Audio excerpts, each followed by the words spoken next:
لکچه گرفته. خلاصه همه چی بسیار شده. با ملاها رو بگو ملاهای سوریمیانی میگن یارم، ملاهای سوریمیانی. یا بلدنای سهر میخزه پیش باوی ملا میدرایه که بینه اتشار ملا هم بود. навор сохта шудагии бо дастгирии сайти 1xp дар инҷа коэффициентҳои зиёд ва бонусҳои гуногуна меёбем ки силкаш дар комментария. ҳамчунин агар бо промокоди ёвонӣ шумо регистратсия кунед барои пардохти аввалинтон 6500 рубл бонус медиҳанд. آب روان بخس و خاشاک نیست، آدمی از عیب و هنر پاک نیست. برادرای عزیز سلام علیکم. یک سال زمان شده که زمین زمان تاکسی گرفته، زمین زمان تراکتوریست گرفته، زمین زمان تاولکچه گرفته. خلاصه همه چی بسیار شده.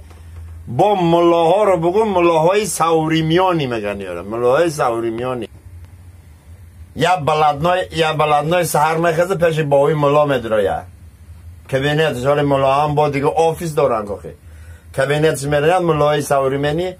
باوی ملا سلام علیکم، من یک کار کردم که بگو همه گناه حساب من خریانه مخیر چی کار کردی؟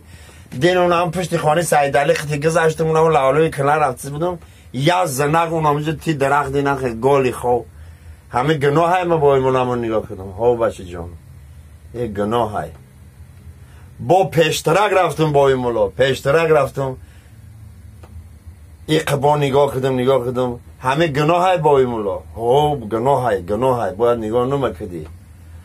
باوی ملا با 2 قدم اوس رفتم با عبرت نامدانم خیلی نگاه کردم و از بوجدت شدم. این نگاه کردم خستم رفتم. همه هم گناه های گفته آنه تگام گناه اشدش همه که یگام کار ناکده خستی رفتی.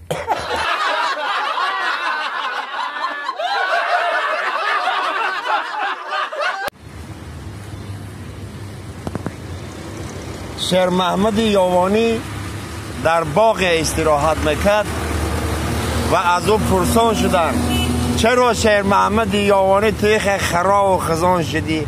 او جواب داد 17 کفتر داد نون ریزه میکنم. منم کفترهای تاری هوا بگذار از ما رضا بزن. دیر میگم مردکی زغیره شما فرزند اختاند نونو با منت میده. بیاین منه هی حالی نون بخورم بعد عبد شوربا میتونم شوربا.